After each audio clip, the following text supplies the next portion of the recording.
Welcome back to Crossrunner, your wide open moto podcast. I'm your host, Eric Nichols, and this week we are going to discuss all the craziness that happened at Anaheim 1 and then looking ahead into San Diego for round 2. But first, let me welcome my co host, Justin. We'll start off with you. Welcome back, Justin. What's up? So glad to have Supercross back. About time. Hey, and to start off with a bang, because your girl, Lala Turner, even got some TV time. Oh my God, dude. When I saw them hand her the microphone, oh my God, I almost jumped off a bridge, dude. Let Charlie I was talk. hoping it was Let going to Moto get better, KK but talk.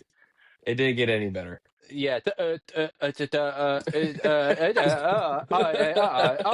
got on the It's track a and it's a painful listen, man. It's a yeah. Yeah, painful Oh listen. my it God, dude. is. And it sounds like she tried to work on it, but maybe she should just not have a microphone in her hand. Some people don't need it. Yep. Yep. And then back again, James, show number 3. I think he's going to be here all year long. What's up, James? Happy to be here, man. Best time of year. You know, 16 more weeks. Let's get it. Yeah, absolutely. Hey, it came through. It came quick. A1's already done and dusted, but let's jump right into it. Let's talk about this track layout.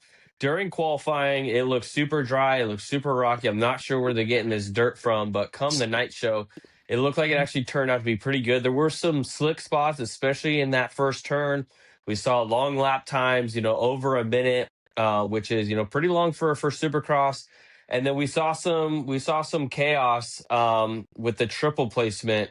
Obviously, Justin Barcia ended up landing on top of Mookie. That was a pretty ugly scene. Sounds like both of them are going to be all right. Malcolm has a dislocated shoulder, and then Barcia, some minor damage. So, really surprised at how that came out. But first off, James, we'll start with you. What did you think of this A1 track layout? What did you like? What didn't you like? And then we'll get into this whole triple placement in a little bit later. Yeah, like you said, Eric, the track conditions were variable throughout the whole day. Like you said, qualifying seemed real dry, and then it got a little slick going into the heat race and the main show. As we watched, that first turn was eating people up. They looked like they were flat tracking it through there. But in terms of track layout, man, I kind of like the longer tracks and the long lap times. Kind of presses the guy's endurance, and then those long rhythm sections. There's different lines you can take. It switches things up. So I was a fan of the layout as a whole. Yeah, and not so much in the 250 class, but in the 450 class, we really saw some different line choices. I mean, there was that 3 on onto the table right after the finish line jump. There was another one right by the first baseline. The sand obviously always plays a factor. And then just the whoops. I don't know if this is going to be a thing. We'll talk about San Diego too, but a small whoop section, but right into a little triple rhythm. But what were your overall thoughts when it came to this A1 track layout? I was actually shocked on how long the lap times were. I can't remember the last time we had a minute lap time in a Supercross race. I mean, unless it's, Yeah, I like a mean Glendale, Daytona yeah, or, well, yeah, but that's such a big stadium. I think for a baseball stadium, I'm more yeah, referring to like you're normally at what, 48, 49 seconds. It's been the last few years. So it's yep. cool to see that longer layout. I like it. It seemed like there was more than 9 whoops too. I think there was like 10 of them. So they're getting away from that 9 whoops. Maybe we can throw a couple more in and take away that triple at the end. But that triple was technical and made a lot of guys either had to check up and jump it or, just double and go to the inside before that start. So I Yeah, like it the was right track. at the end of that, right at the end of that bend in that rhythm section too, which caused it. But you kind of jumped right into it. Let's talk about this triple placement, right? So obviously, a lot of carnage, with it being at the beginning of the race. But Justin, we'll start off with you. You have a pretty bold statement as far as what you would like to see happen with triple. So what do you think? What do we got to do with these I triples? mean, I think we could just get rid of them, honestly. I mean, back in the day, the triples were cool because it was like, all right, the two strokes struggled to get over them. So it was a real separator. Now it's just everyone can hit it. So either use that dirt to either make some steeper lips to make it more technical on some of the rhythm sections, maybe add another whoop section, or just extend the rhythm section. But I don't think a triple is doing anything crazy. I know they'll say it for them to take a breather, but, you know, I mean, they got a finish line jump for that. They're good. To me, I want the spectacle. I want the big jumps. I want to see these guys flying through the air. Just one finish line doesn't do it for me. I like the triple to stay. What do you think, James? What's your opinion on the Hey, triple? I'm on the same page as you, Eric. I love the big jump. I love guys are getting rowdy over it if they're in the lead, throwing whips and shit. I'm all Mhm. for it. The bigger the jump, the better. Keep the triples. Yeah, and the one thing that I will say, I think placement definitely played a factor. If they're going to put triples in on the track, they can't have it what was it, going into the third turn of the Well, start, because I they think a went big straight part of into it it. I think a big part of Yeah. it is that bend. Like the way it bent right there, like it forced everyone to Yeah. like float outside on the triple. So I Hmm. think that's what it's like. You could see Mookie, like he isn't making it, and like he would start on the inside and was outside, and he looked to make sure he wasn't getting landed on. That he just naturally drifted left because he was looking over his right shoulder. Well, and So I I think think from what I saw, I heard that, maybe he clipped Roxon, and that's what caused him to miss it. before the lip, yeah, I think Before he the was Yeah. lip, checked yeah, they up. got a little Yeah, tied up. Yeah, so I think the triple stay, but I mean these track guys, they got to put it on the complete opposite side of the track. That way the field can kind of separate a little bit more, because otherwise it's just chaotic. I mean, we see it with just rhythm section in general, which we'll talk about. The main event. But I mean, shoot, we saw, I think it was main event where we saw four wide through the rhythm. That was pretty sick. But yeah, Justin, I think leave the triples in there, leave the spectacle, the whips and everything like that. But they definitely got to do something better as far as the placement on where putting these things. And I don't know. To me, it's just kind of common sense that you don't want to put a triple like that right at the start of the race. so you're saying we But shouldn't have it anything? after the first turn? No, actually, that Oh, uh, come that would on, not be dude. very Fuck it. good. I think we should just do a First corner, big ass triple. dragons back into a triple, dude. Just Fuck go it, straight dude. into the whoops. Just first turn straight into the Yeah. whoop section. Fuck it, dude. They should just start building quads. Just Yeah, they right. got 450s now, dude. They're fast. Just quad out. Hell Yeah, just yeah. make it 80 Triple make it was still 80 feet. 1996. Yeah, I've seen make it some 80 crazy feet. ideas out there. I've heard of people saying that the first lap they're required to roll the triple. That's That would be dumb. gay. That would be Um, gay, dude. I've heard some people You can't saying, jump like it's fucking a 50 That's race, yeah, fucking dude. like red flag, dude. yeah, No way. Yeah, yeah, that they would be they kind of got a lame. they got a limbo bar out there. If you get this high off the ground, you automatically lose two positions.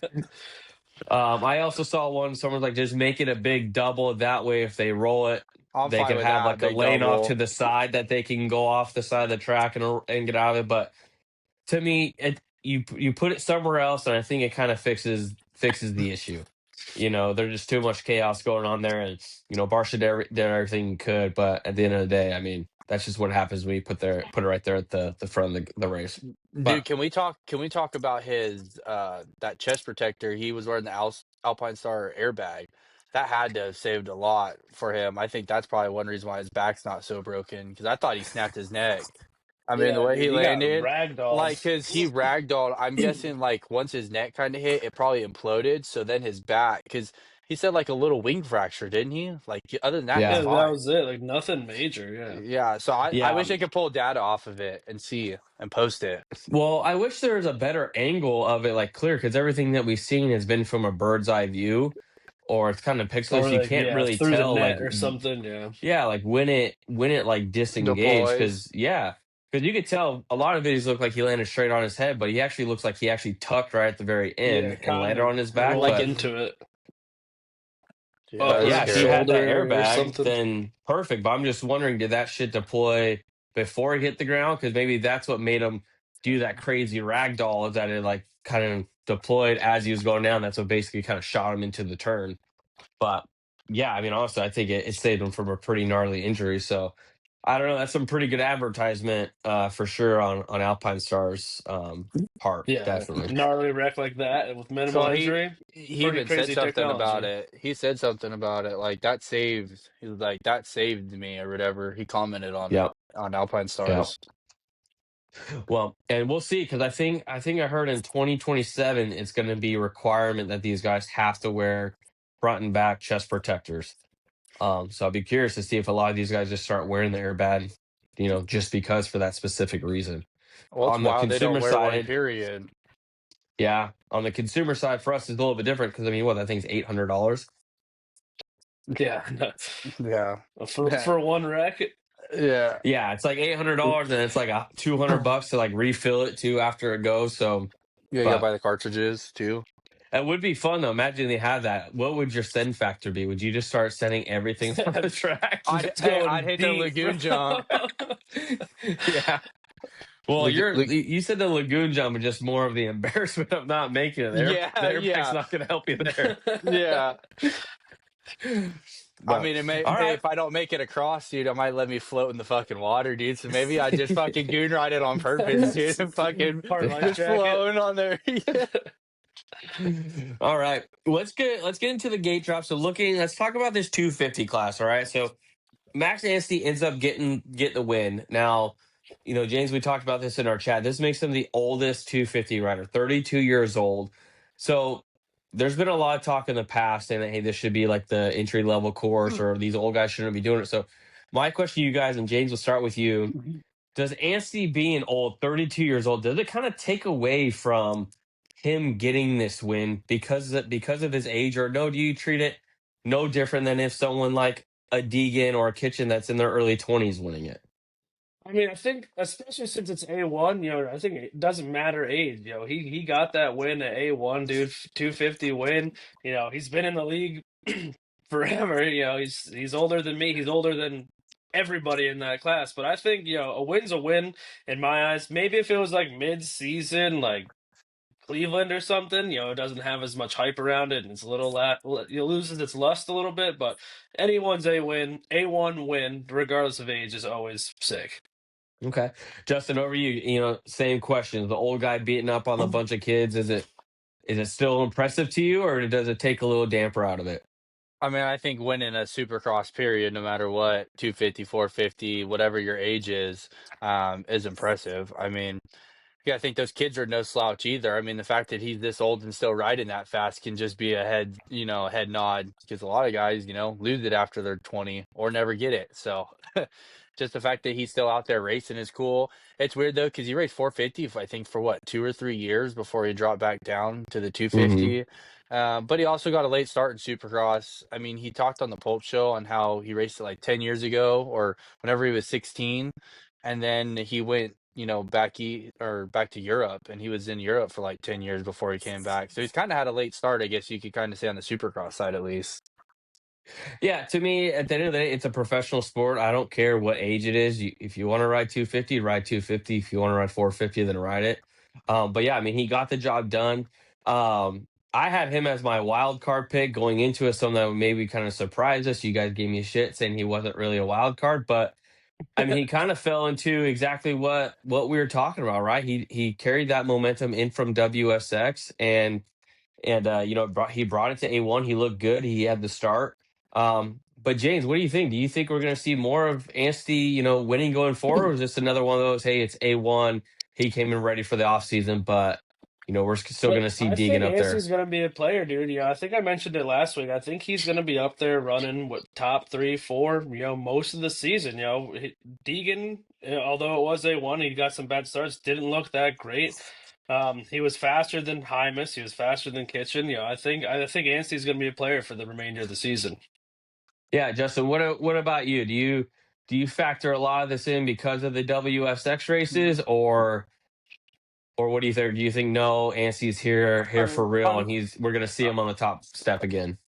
I think it's Anstey for real. I mean, he's like I talked in the last podcast. Like you guys said, wild card. I didn't think he was a wild card. I think he could have definitely done it. Um, but I think he's done this the last time. Pretty much he starts every series like this the last few years. So I don't think it's Hmm. anything new. I think he's just continuing momentum. And I think it was just great that he did race World Supercross, because he's almost like in full season mode, and he's ready to go. And he definitely set a pace and a level for the other guys to try to match. Yeah, like you said, what he did 5 WSX rounds, then straight into A1, like basically a month off or so. I'm curious. We'll see. Is this him peaking too early? Just where we're going to see him come out of the gate firing, and as we get into these later rounds, is he going to kind of start flaming out because he already did 5 WSX, or is it like you said, just kind of a tune up and he's just ready to go while these other guys are still catching up to speed? So, yeah, absolutely. Now looking at the rest of this podium, so you got Chance Hymus, he ends up getting second. Ryder D ends up getting third. Deegan comes back, gets fourth, and then Kitchen, another big name, I think he ended up in sixth place. But James, my question to you, looking at these A1 results, what percentage of these A1 results do you think, looking back at the end of the season, end of the title, what percentage are you saying that these results are going to hold up come the end of the season? Do you think we're going to see more Chance Hymas and Ryder D up on the podium, or Do you think no, this is just A1, the Deegans and the Kitchens will rise up to the top? But what percentage of A1 results will we see when we look at the final standings?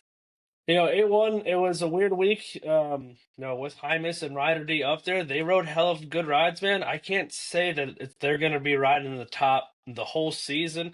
Hymus had what? He had that one Mutter win last year. Hmm. Other than that, really nothing notable.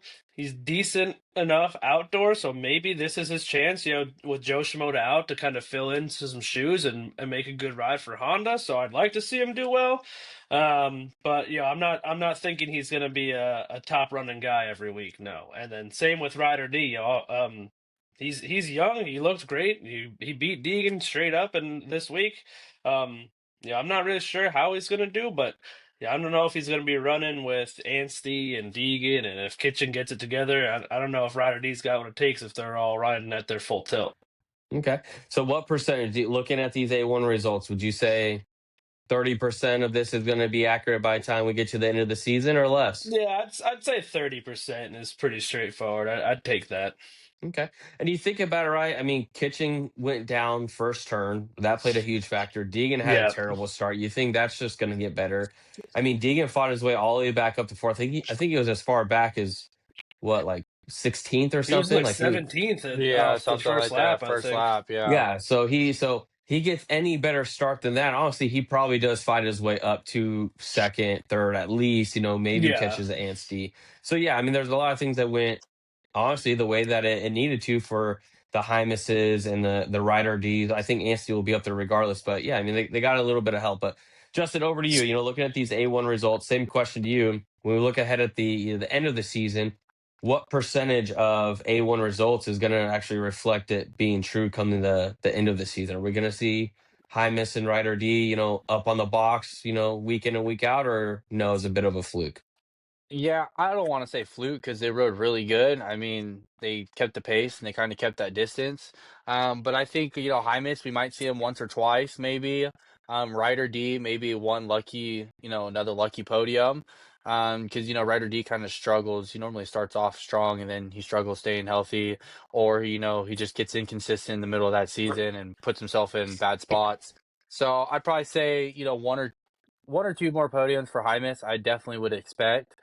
Just after what I saw, I didn't think he was going to be that good, that quick, kind of, because I know he's coming back from another. I think he was torn ACL, right? I think so.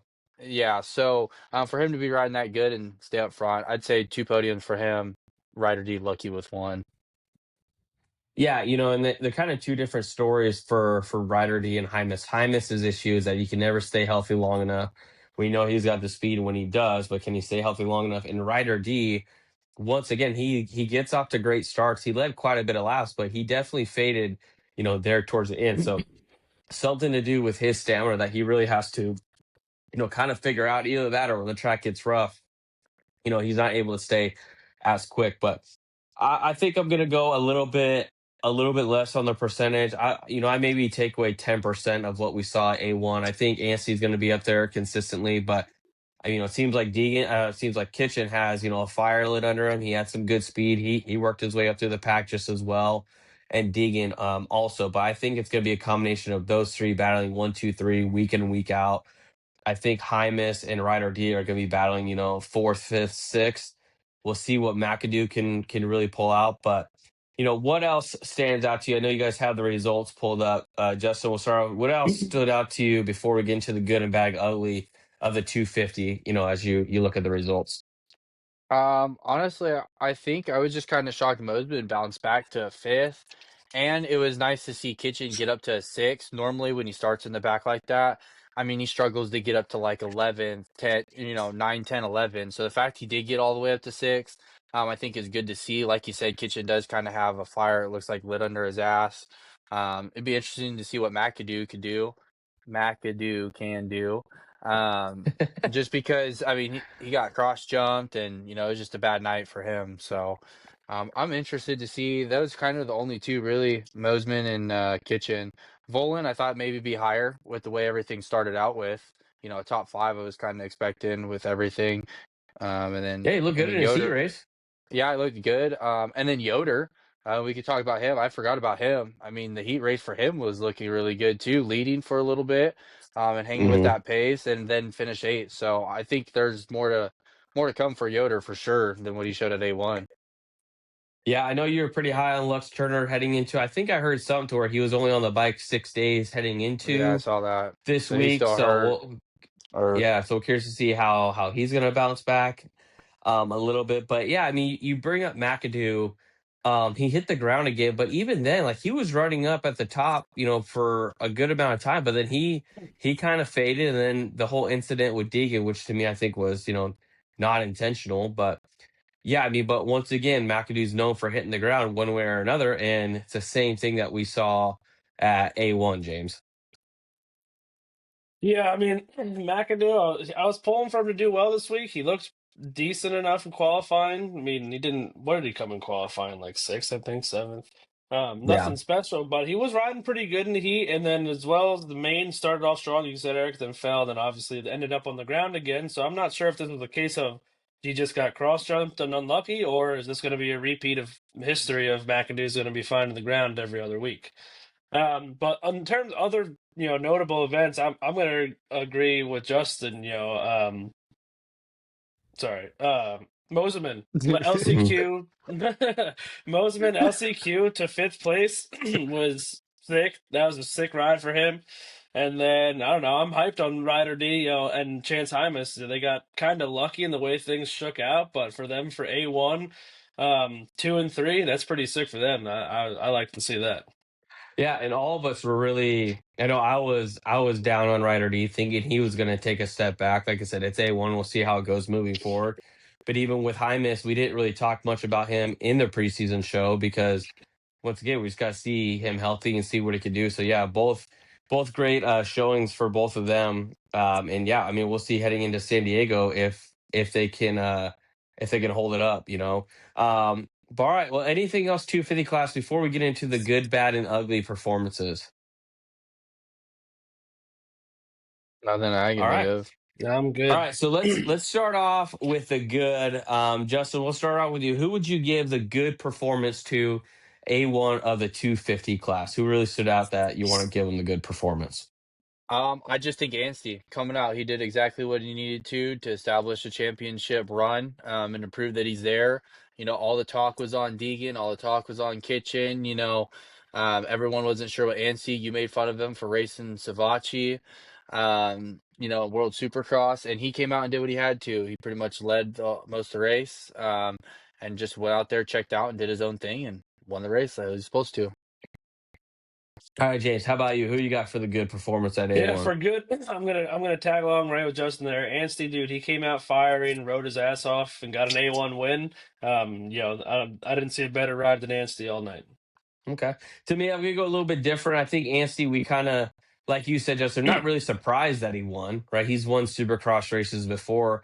To me, I put my good either to Ryder D or Chance Hymas. They both really surprised me, outperformed from what I thought they were going to. So I got to give my hats off to those guys, Ryder D or Hymas. They both had. I think they both put in the best rides of their Supercross career, I believe. So Anstey, yeah, he had a great performance, but honestly, not really surprised. We know that he's capable of it. So yeah, I give it to Ryder D and Hymas. James, let's go. Let's talk about the bad performance. Who do you give the bad performance of the night? Bad. I mean, I don't want to necessarily say bad for Kitchen, but like I kind of said in week on our last pod, is kind of doing the same Kitchen stuff. He kind of went down, kind Yeah. of a repeat of what he's doing. He did. I mean, although he did get first in qualifying, which was good for him. Get some good momentum, but went down in the first turn. He battled back up, but a sixth place finish for Kitchen is kind of what I was expecting for him at the pre-show. Yeah. Justin, what about you? Who you got for the bad performance for A1? Yeah, I was gonna put Kitchen because I mean he just came out and tucked the front in that first corner, and you can't be doing that. I mean between him and Deegan, there's gonna be that rivalry, all that shit talking's going on. I mean they're roosting each other. Is it press day or first I think it's press day. Yeah. They're Yeah, roosting each site other. Yeah, lap on press press day. day. Yeah, I'm like, so they're already in each other's heads. They're already fucking with each other. And he had a chance, and he blew it right away, and then had to dig deep. Luckily Deegan got a bad start, and it minimized the damage. But if he starts out sixth and Deegan would have won that thing, you could kiss your title chance Yeah. almost goodbye. So, yeah, kitchen Yeah. for the bad. I feel like you guys are like sharing your notes to each other over there. We're Hey, on the great, same wavelength, great, man. yeah, great minds think alike. For me, I agree. I think Kitchen was that, but to me, I put down Deegan. This was supposed to be Deegan's final season in 250. He was supposed to be dominant. He was supposed to look polished and clean things up, but his starts are still a problem, which they always have been. He looked great in the heat race, won by what, 20 plus seconds in a heat Yeah.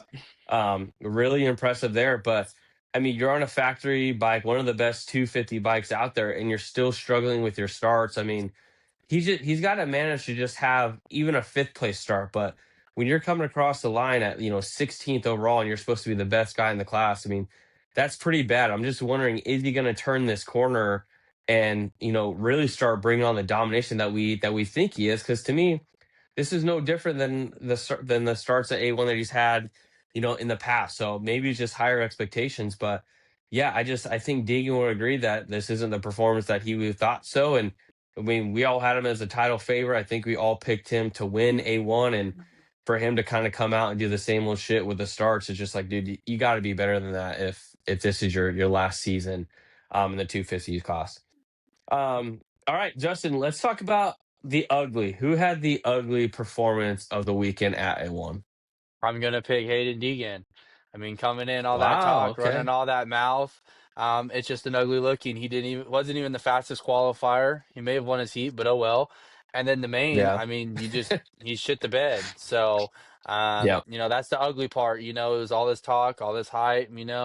He's all talking about, oh, we'll see who's like on top. To Kitchen, and he didn't even beat Kitchen in qualifying, and then he beat him by one spot or two spots in the main. So it's not even like he won the race. So ugly for Deegan because he should have won that. Yeah, I mean, if you're digging, you want to come in here and set the tone, letting these guys know that I'm untouchable. You come second in qualifying. That's all automatically thinks these guys already have, a notch above you. Compared to say Sexton in qualifying, he goes out there and he's the only one that's in like the 104 segment. 104, That's setting a yeah. statement. That's kind of what you expect from Deegan to come out here and throw down a time that no one else can touch. And him coming in second and qualifying, yeah, I mean, it kind of brings his dominance down and gives these guys confidence that, hey, we can run just as much as he can. So, all right. James, what about you? Who you got for the ugly performance?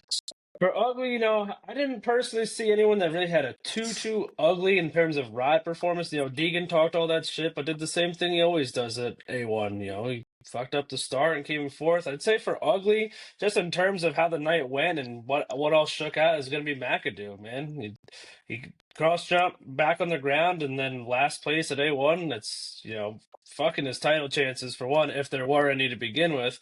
And Yeah. then that's just not a look, not a performance he wanted, or not a performance PC wanted, or anyone wanted to see. So I'm gonna go McAdoo on my ugly.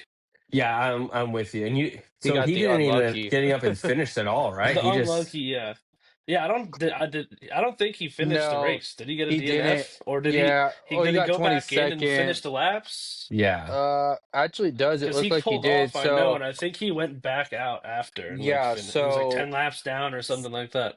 he crashed on the fifth lap, and then sixth lap he dropped to eight. So that must have been when he crashed. And then seventh, yeah, he ran a 155. So he pulled into the pits for for a little bit, and then yeah, he went back out and finished the race. What did he So at finish least he at? finished 22nd. He was too far behind. 22nd. Yeah, he was. Yeah, I have McAdoo down as an ugly performance as well. I didn't even know where he finished, but it's just the same story. This guy's been, hasn't been racing for a while. He should have came up. He should have been riding good. We saw him drop back. I think he was running like third or fourth up there with those guys for a little bit, but then he faded Yeah, back Fourth. to that seventh, eighth. yeah. Yeah. And then he faded back, and that's where, Deegan got involved. So honestly, McAdoo should have never been in that position. He should have been holding up where he is. And then, yeah, I mean, say what you want, whether it was Deegan's fault or not. But once again, McAdoo is on the ground, which has been his issue his entire career. Now, thankfully, I don't believe he got hurt at all. So we should see him back at San Diego. But yeah, James, I'm with you as well. We talked about the pressure that these PC guys have. And McAdoo once again is on the ground and starting off with a 22nd, and yeah, his chances of title are completely, out the window. And yeah, I don't know. I mean, maybe the guy just has bad luck. Maybe it's the The PC curse. PC Maybe curse, man. That's the maybe he's the PC next one curse. that we see jump over to, a different brand, because it just hasn't seemed to, really work out for him.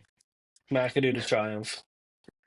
Hey, I can see that. All the old, I all can the see P, that. all the old PC All the boys old just go to PC guys, Triumph. dude, going to triumph, or he's Yeah. going to. Maybe they'll make a 250 spot on the Zook team for him. He can Ducati, follow Yeah. Jason Anderson over there. Oh yeah, there you Ducati go. Ducati. 250. Yeah. Ducat, Yeah. yeah. All right. Well, that's it for the 250 class. Let's go ahead and jump over into the 450. Man, what a crazy start to the night. Obviously, we talked about the crash. And if you look at the starts, if you go back and you watch the start of main event one, and then you watch the start of the red flag, the restart, it was kind of a completely different story. Cooper Webb ended up getting the whole shot in the first start, was leading the way. He also kind of gapped the guys a little bit, and then Prado was buried in the pack. Then we have this restart. And it's a completely different story. Prado shoots out of the corner. Tomac basically leads this thing, start to finish. Sexton has, a terrible night. But let's jump into it. The first thing that I have here, and Justin, we'll start with you. Is Prado for real? Is this going to be a new Prado that we're going to see, or is it just kind of, he got the start. He had some help with, AP obviously had a bad night. Sexton had a bad night. But where do you land on this? Is this kind of something that we're going to see with Prado? Is he going to be a consistent top five, a couple more podiums, or no? Do you just think the star just kind of aligned for him? Honestly, I don't know what to fucking say because if Prado keeps doing this, he's making us all eat our fucking words. It's like all the memes that are like, "Wow, Kawasaki executives are punching the air right now," and it's like, "Holy fuck, dude!" Now it's like, where is this truly just Prado's confidence and just that steel chassis of the KTM, or like you said, is this just the one lucky break that everyone started in the back? Sexton crashed, everyone crashed. Mookie, who is potentially going to be a race winner this Mm-hmm. year, Yeah. he crashed. Barsh is good at A1, he crashed. Like, imagine what would have happened if they didn't have that restart. And like you said, Webb was gone that first lap. Yeah. So yeah, I don't really know what to say about Prado. I think we have to see, 3-4 rounds. What does he do? Because everyone has weirdo A1 rides. A Barsha Yeah. won three season openers and then didn't win anything else the rest of the year and struggled to get podium. So, Yeah. who knows? You have to see the consistency Yeah. first. And James, a couple of things with Prado. Obviously last year he had injuries going into it. He had a full off season on this bike riding Supercross, so maybe it is, a change of the tides. But to me, I can't ignore how bad that start was in main event one. If it wasn't for the red flag, this is another 10th, 12th place finish for Prado. So I don't know. Is this guy just it's 100% going to rely on the start, or is he going to be able to come up through the pack if he doesn't get the whole shot? I mean, he rode well. I mean, he rode his start in the first or before the restart was ass. He might have he was probably getting stuck mid pack, kind of like last year. But after what I saw after the second start, he held his own and held third. He rode his ass off. He looked pretty good. This kind of looks like the Prado that everyone was kind of talking up going into last season. That this guy's coming in from overseas and he's going to be the man. And that turned out to be nothing, obviously. But I'm not really sure what to think about him now. I like the way he rode. I think he is very dependent on the start. If he gets a good start, I could see him being a contender, fifth, sixth for a couple more rounds. I'm not sure how many more podiums, but again, if he goes back to back next week and he gets another podium, we'll see. At this point, I don't really know what the hell to think of the guy. I, Last week I said Garrett Marpanks is beating him in the season, and I don't know about that either. Yeah. how do you feel about him Yep. just like letting Tomac by pretty much? Yeah, that was kind of odd. He definitely kind of looked like he just kind of He, checked up and let him go. yeah, that Well, was weird especially to like me. he I was just he like, held him off, in the heat race. I mean, Tomac was there and he held him off in there. So yeah, I don't know. That was kind of interesting. I thought he would be a little bit more aggressive leading it, but no, he really just kind of just let Tomac go. Who knows? Maybe that's just team tactics, and probably was just like, hey, I'll take the third. I don't want to risk going down. Um, but Yeah, I'm kind of with you guys on Prado. I mean, it was a great ride for him. He surprised everyone by far. Am I a total believer that this is where he's gonna be, week in and week out? No, right? I saw that first start. It wasn't great. That would have been a completely different story. And two, he was holding off Jason Anderson, which I don't hold Jason Anderson, very high as far as the top performer. And to be honest, I think Anderson was holding Hunter back a little bit too. I think Hunter was maybe playing it a little bit safe, not wanting to get too close to Anderson because we know, the bad blood between that. So I don't know. I know Anderson got kind of close to him, but I don't know. Like you said, Justin, I want to see it again. I want to see, going into San Diego, I want to see him replicate it before I'm just back on it. Like, well, yeah, he's got it figured out. Now, going over onto the other KTM rider, Eli Tomac, he goes out there, gets the win in dominating fashion. Really didn't have any competition, um, really for him. If you look at sure Ken Roxon, he has some speed, but he's not the likes of of a Sexton or a Jet either. But I mean, Tomac did exactly what he needed to do. He looked in true form, back from WSX. He got the start. I think to me, there's no doubt. So if Tomac gets a start, there is a high percent chance that he's going to win. But I want to see Sexton come through the pack and go up there and get that win. But Justin, we'll start off with you. You're the big Tomac guy, but you didn't really have very much to say about him in the preview show. What are your thoughts are with Tomac right now? Yeah, I mean, the Shark does what the Shark does. I mean, it hurt to see him do it on a KTM and not a Yamaha. But I mean, like you said, if he can get those starts dialed in, these guys are in some serious trouble because that's been Tomac's hinder of pretty much his whole career was starts. So if he can just have starts like, it might be a repeat of what he did in, was it 22? Yeah, 22. He won A1 and then, pretty much dominated all year. So these guys are in some trouble if they can't get starts. Sexton, you know, does Sexton things. So, but yeah, Tomac, good to see for him. And back to Prado for a second, he was second to last on that first start. So, like you said, he Yeah, was definitely way back, and it's a Sexton completely was different third. I don't conversation. know if he's getting a third, Yeah, No. second to last out of the gate. Nope. Sexton was third to I don't know if last he's getting a too. 10th if he's second and third. Yep. Yeah. Yeah. Yeah, so So, but yeah, that's what I'm saying. I got to see it again. It would have been a completely different conversation if there was no red flag there. So yeah, I'm yeah. with you. So we'll see. But James, over to you. What do you take from this Eli Tomac? Do you think that's it? He's back. He's ready to roll, or kind of the same thing? Hey, it's A1. Let's see him kind of replicate it. Let's see if he can get rid of these weirdo Eli rides that he's known for. I'm thinking Tomac's back, man. He looked like true Tomac shredded, true form that he's been in previous years when he's ripped it. He looked great on the bike. He looked comfortable. I think he led every lap in the main, something like that, or a lot, Hmm. 90% of them, something like that. Like you guys already All of alluded them. to, the starts. If he, yeah, it was every lap, right?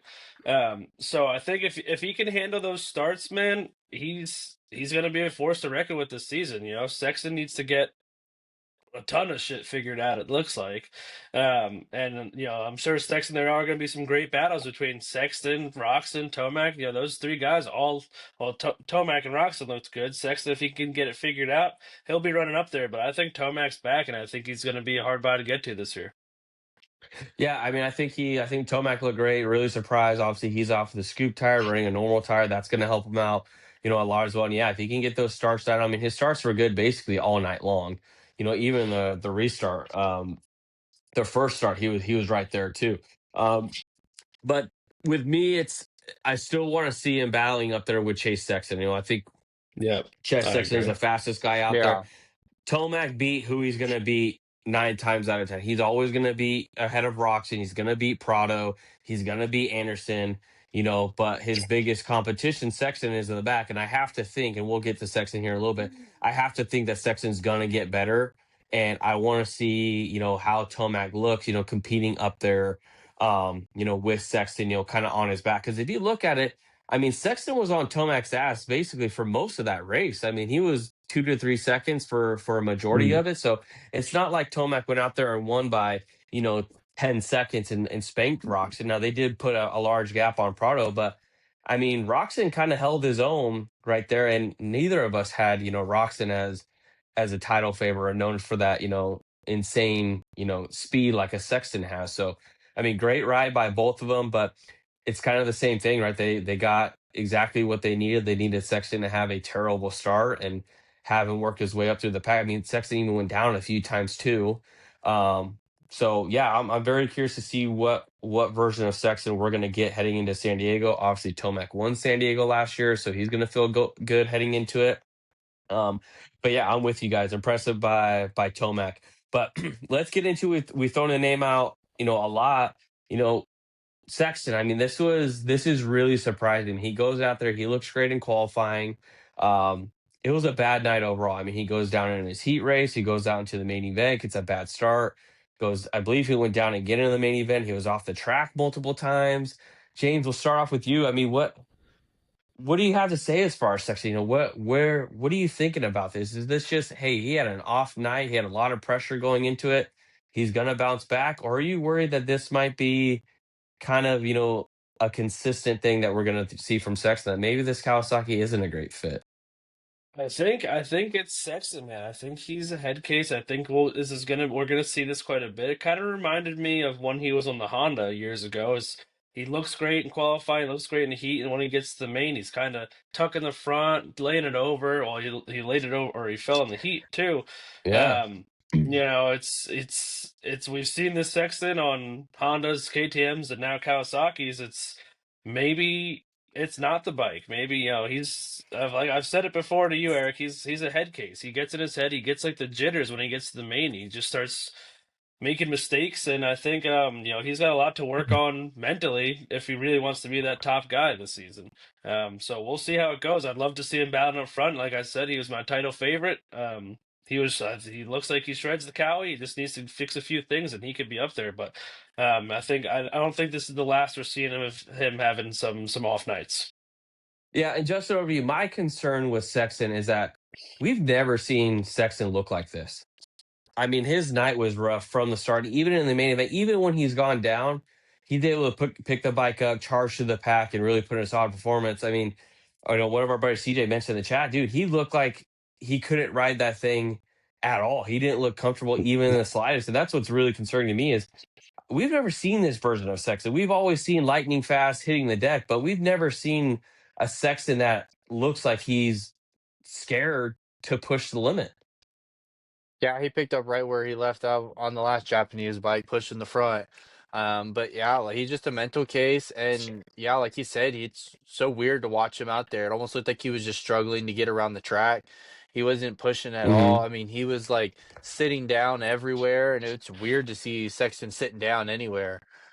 So I think they got a lot to work on. It maybe sounds like, and maybe it is that bike. Maybe that Cali is a piece of shit, and Anderson made it look good for a few years when he won a couple races. But yeah, it was not a good look at all for Sexton. He's got a lot to work on. Starts So let me too. ask you this, both of these guys. How surprised would you be if Sexton comes out, wins San Diego, and wins by 10 seconds? I wouldn't be surprised. I Yeah, can, I Right? wouldn't be I surprised at all, dude. So He's there you done go, freaky shit right? like that it, before.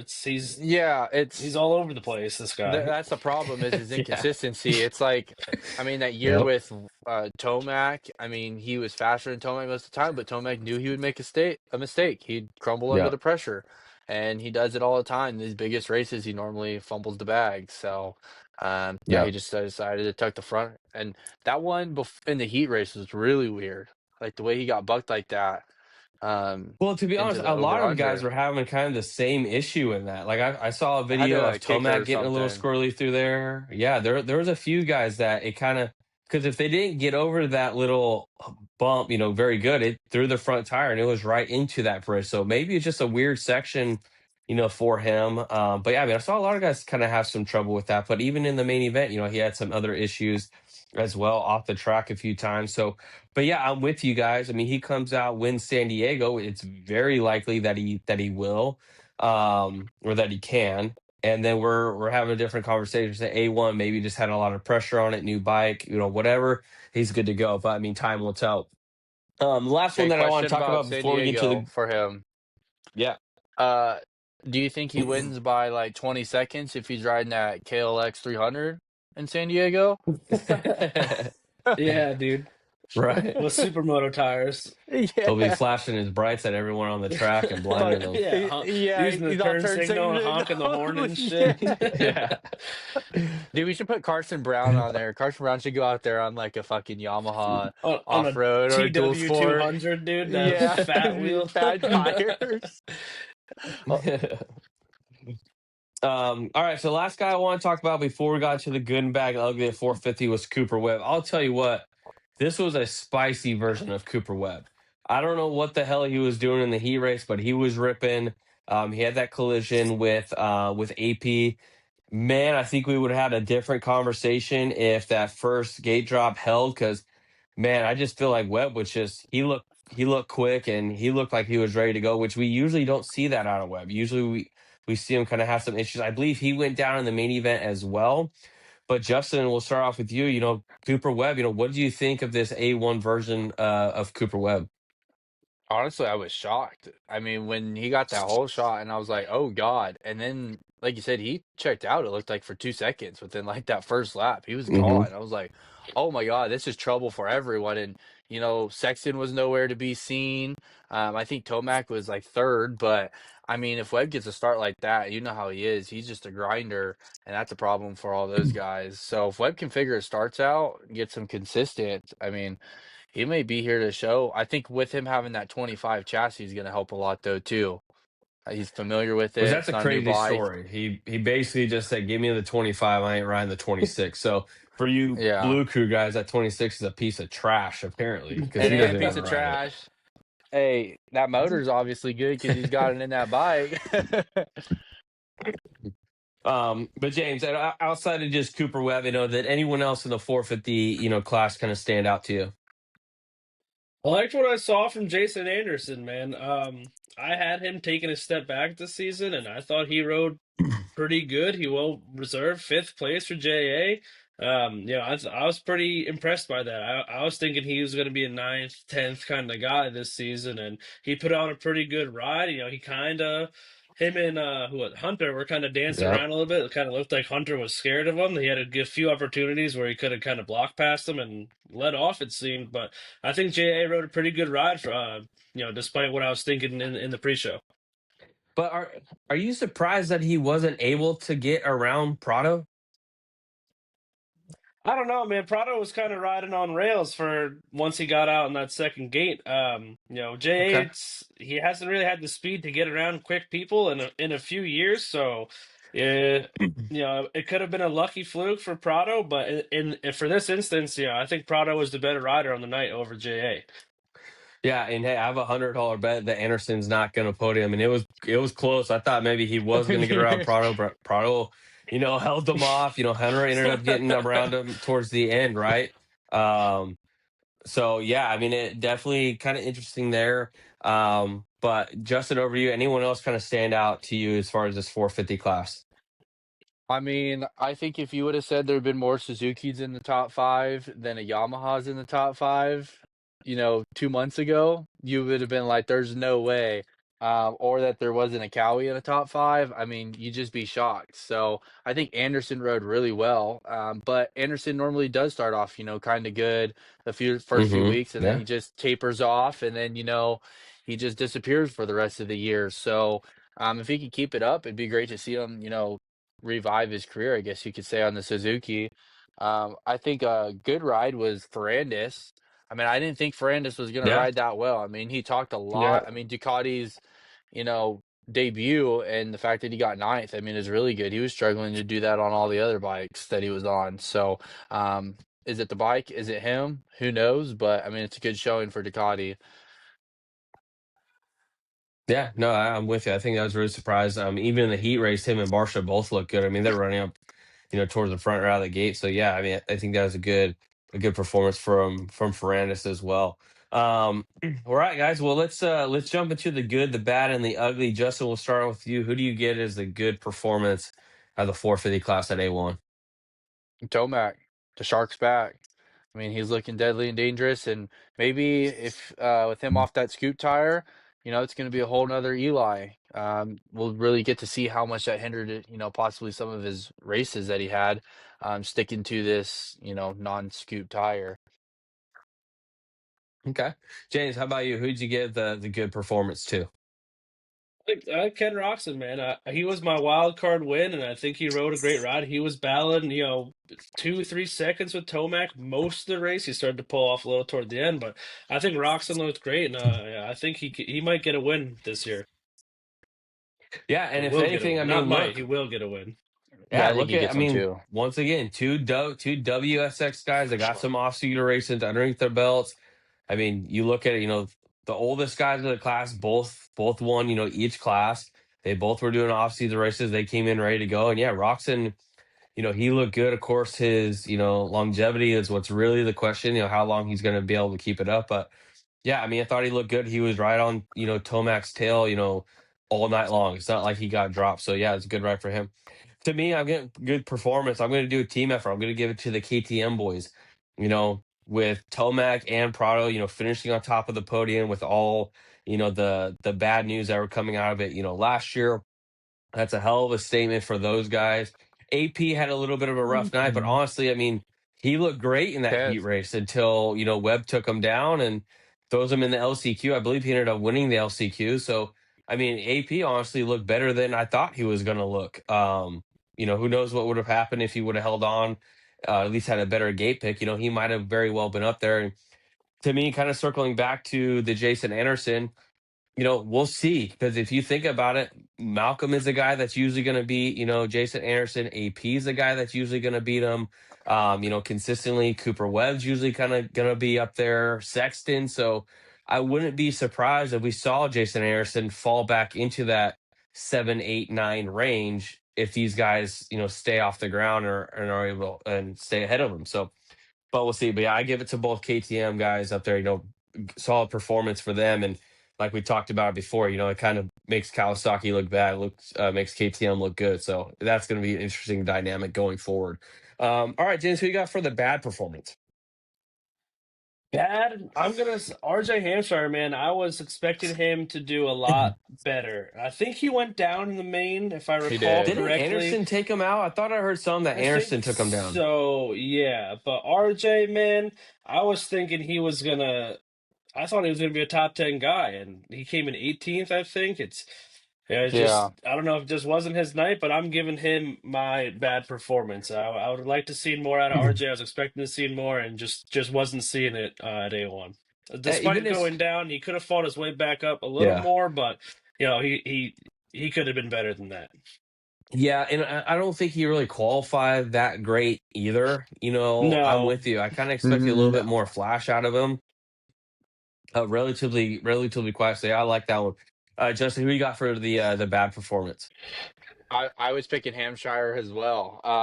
Not very impressed at all. I think a lot of people had high hopes on him after what he did in outdoors.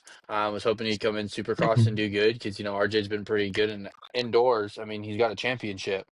But yeah, it'd be interesting what we could see this next week. I mean, he pulled into the pits and his bike was mangled. I mean, he's missing a front number plate.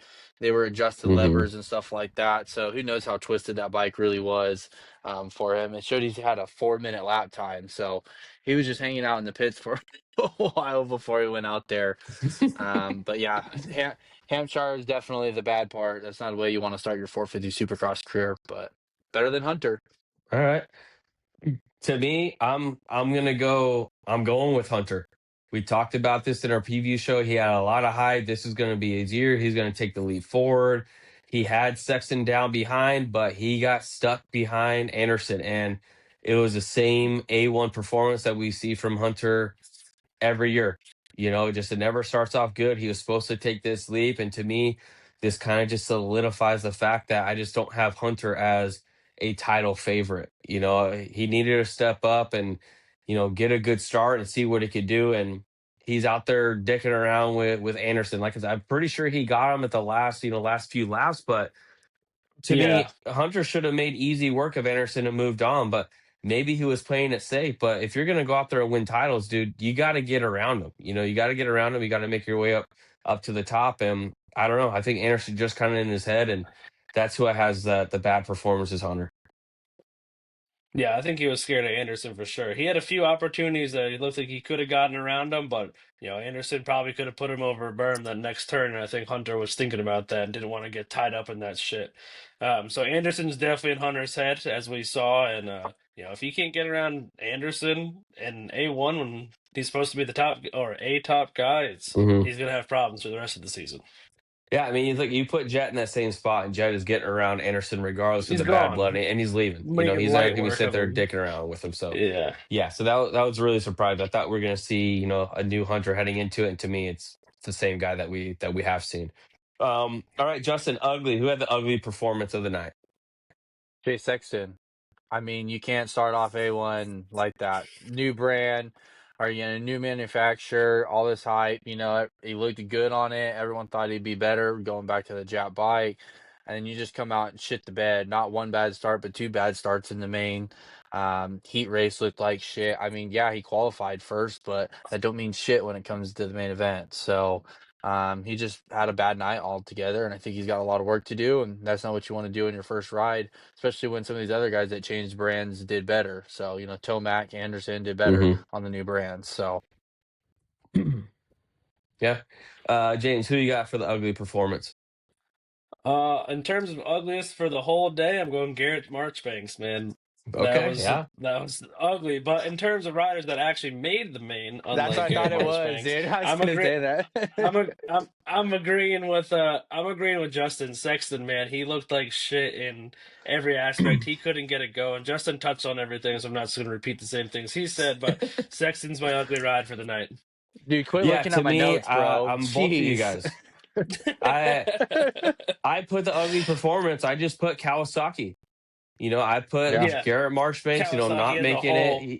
He was in great position. He had the spot to go through the LCQ. He goes down on the whoops, and then Chase Sexton, like I said, is the worst I've seen him ride, ever. And yeah, I mean that's ugly. We had all the bad PR with Prado, with him talking about the bike, and high hopes with Sexton coming into it, and they just both have terrible nights. And yeah, they got a lot of work to do heading into San Diego and see how they can bounce back.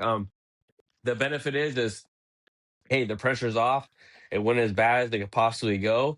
So heading into San Diego, just go out there and ride. There's no pressure for you to have to come out and win like everyone was thinking. So yeah, I put Kawasaki as the ugly ride. Anything else is 450 class before we move on to our title picks? All right. Well, let's go into it. So we made our title picks. I think we all agreed that we had Sexton as the 450 title champion. We all had Deegan as a 250 West title pick. But James, we'll start out with you. After A1, do you have a change as far as your title picks, or are you still riding with who you had in the preview show? 250. I'm still riding Deegan. I think he's going to get it together. He never gets a good A1 start, but he's going to put it together, and I think he's going to still have a dominant season. Defend that title before he jumps to 450. I think that's what he wants to do, and I think it's what he's going to put his mind to do. In terms of 450. I don't know, man. I don't know if this is nostalgia or hope, but I'm leaning toward Tomac now. After what I saw at A1, man, what I saw from Sexton, if Sexton can't be consistent guy, he's not going to beat Tomac. So I'm putting Tomac as my new title favorite. Okay, Justin, over to you. Any changes to your title picks?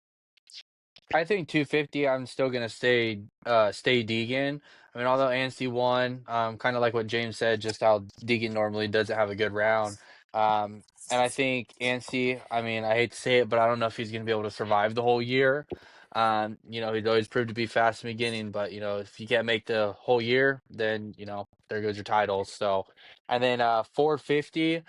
I think I'm gonna have to go to Tomac. The way he was riding, it just, I mean, I was not expecting that from him at all. And Sexton's 11 points down after A1. That's a lot of points already to make up, especially when Kenny and Tomac are riding that well. I mean, if Tomac didn't win, Kenny still wins by 25 seconds, and I don't think anyone would have mentioned that. Yeah. So those two guys were on a whole Mm-hmm. nother level. I think Tomac with his mechanics, shout out to Jay Dungy. I think the dude's got the best mechanic in the game right now. I mean, he's got those meta glasses too in the race. He's all recording and shit. He's all got Creed playing. It's almost like a dream mix, Tomac and Jay Dungy, and they look to be a whole nother step above everyone else and gonna go for another championship. All right. I'm with you guys on the 250 class. I think Deegan's still the title favorite. We talked about this before. I think the A1 hype fucks with Deegan. I think he goes in there with a lot of the pressure, his hometown race, A1, and I think it It's impacts his his birthday. performance. And I think we're going to see, yeah, same thing, birthday. So I think we're going to see him bounce back, the number one play, and I think it's going to kind of bring him back down to earth. And I think we're going to see him, ride a lot better. And then as far as the 450 class, I'm with you guys. I have to shift my title pick to Tomac.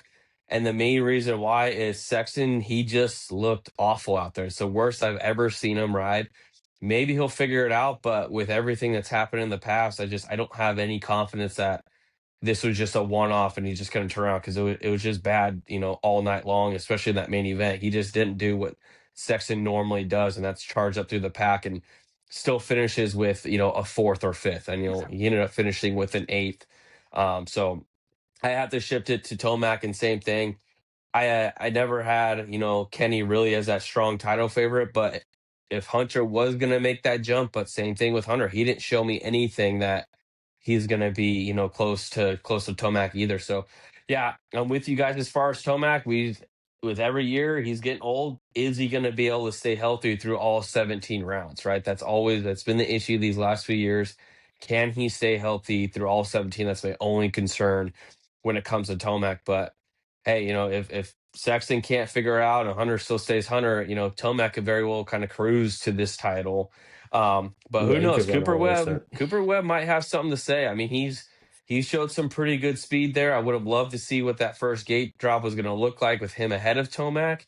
So you can never count out Cooper Webb, but I'm still going to lean towards Tomac because if he gets those starts, he ain't going to lose a race if he gets to start. That's for sure. Now, I do want to see Kenny come through the pack and chase down, the leader and win those. Or is he just going to be, no, he's got to get the start to win. So I'm with you guys there. All right. Anything else, Anaheim, before we jump into San Diego? After Kenny's All right. ride, do you Let's go guys into the think he San wins Diego. multiple wins? God Oh, damn it, Justin. Fucker.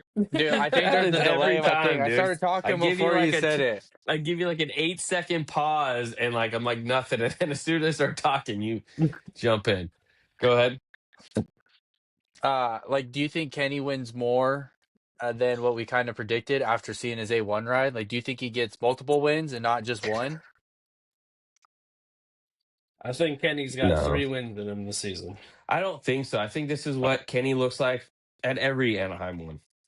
He always looks great. He always comes out strong. Um, I just I don't know. We'll see. A lot of it's going to depend on what we get out of Hunter, what we get out of Sexton. Malcolm's probably already out, so that's one less guy that he has to compete with.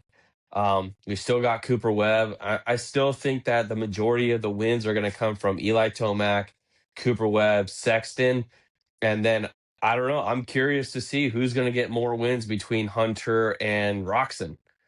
At the beginning of the year, I would lean more towards Hunter, but right now, I mean, I think both of them very well could maybe just get, one win. So I don't know. To me, it's hard not to fall into the A1 hype, but at the same time, you look at years past, this is what Kenny does at every A1. He always starts off on fire. What do you think, James? Yeah, I think Roxon gets two of them. Oh, Yeah, I'm saying Roxon. I think Roxon's gonna show out this year. I think he's got 3 wins in him. 3. All right. All right. I'm saying 3. Hold on, you're just a hater, Eric. Well, we'll see come the end of the year. We'll see. We'll see what happens. All right, let's go into San Diego. Looking at this track map, it looks like another longer track. Obviously, it's a football stadium, so it's a little bit a soccer stadium, so it's a little bit different. But a couple of things that we talked about is an interesting kind of section here. For the second week in the row, we see a whoop section with another style of rhythm. This kind of looks like a table, like a step on, step off into another set of whoops. We saw a clip of Deegan kind of riding the replica track, that second set of whoops, I mean, he basically tire tapped the second whoop and cleared over all of them. So we'll kind of see how that changes. But Justin, we'll start off with you. Anything stand out to you as far as the San Diego layout? I think once again we're gonna have some decent length lap times. Just the way it's kind of zigzagging across. We got one really long rhythm section, and then it kind of looks like now from the one that I'm seeing. I don't know. Let's see. Yeah, I don't know how they're gonna do that second section. I have a feeling they're not gonna put those second set of whoops in. It's just gonna kind of be that table to the end, or they're gonna build like a double at the end. Because I think they had it last year and they didn't do it. They built something else instead of having the split whoop section. But I like that split whoop section. It's something different. The guys, have to think about it. Who's gonna jump through the whoops, check up, or are you just gonna blitz it like what Deegan did in that video? And then just hop over the second set. So I think it'd be a separator for sure. Okay. James, how about you? Anything stand out to you with the San Diego layout? Yeah, I mean, I'm a big fan of that split whoop section. Yeah, I like Feld is trying kind of let him explore a little more, throw a few more Hmm. whoops in. I'd like to see all 13. I think there's 13 I counted total. I'd like to see all 13 in a row. I think that'd be badass, but I think this is something different. It's cool. Kind of like what Justin was saying, Deegan blitzed it and tire tapped over it, but it looked like he was on the outside line. So I'm curious of what guys are going to do if they got a hammer on the brakes and get on that inside line to make a pass or something. There's going to be a completely different line through there. As for the rest of the track, you guys kind of touched on it. It's long. It's got long rhythm sections, but it kind of looks like the standard run-of-the-mill football stadium, soccer stadium track style to me. It's got long rhythm sections and a sand turn, and not too much that varies between all of the uh, football arenas or whatever similar track styles. Yeah, like most football and soccer team, there's usually a lot of 90-degree turns. So we'll see how this track races. But let's get into our San Diego picks. James, we'll start off with you. Who you guys are San Diego winners? San Diego 250. I'm going Deegan. I think he's going to make a comeback after his kind of bad showing at A1. He's going to have something to prove and wants to get that win and kind of get back under the points lead. And 450, man, you guys are going to hate him. I'm saying Ken Roxon. He likes these tight tracks. He likes these 90-degree turns, dude. Okay. He's kind of like WSX with these narrow lanes and shit like that. I'm liking Ken Roxon this week. All right. Justin, over to you. Who you got for your San Diego picks? I'm gonna go Deegan, kind of like what James said. I think Deegan's gonna, doesn't have that pressure. He's behind now, so he's just gonna go out there and ride like how he's supposed to, and he's gonna win. And then 450, I think Tomac's gonna go back to back to open the season. I think he's gonna show what he can do in a football stadium. He likes San Diego. He got a win there last year and dueled with Jet. So Jet ain't there, so I'm taking Tomac. All right, I'm with you guys. I think Deegan's going to come and have a bounce back. I think he might go out there and dominate too, win by 10 seconds and not even be close. I think he's going to lay the hammer down. For me, I'm going to go with Cooper Webb. I think Cooper Webb feels like maybe one got away from him with that restart. I think he's going to come out firing heading into San Diego and try to get. We talked about it, right? If he wants to compete for this title, I think he's going to have to get out of the gate fast, and I think we're going to see Cooper Webb get a win here. In the round number 2, I do think we will have a combination of Tomac and Sexton on the podium. I think Sexton will have a bounce back weekend as well. And I think Tomac's going to keep that consistency. But all right, boys. Well, anything else before we wrap up this pod? All right. Well, thanks again for listening. Subscribe on YouTube. We're on Instagram, TikTok, and Spotify. We'll get this episode uploaded. We'll also post our betting picks on Thursday heading into San Diego. Hopefully, we'll do a little bit better, but we will see you back next week recapping San Diego round 2 of AMA Supercross. But until then, we'll see you later.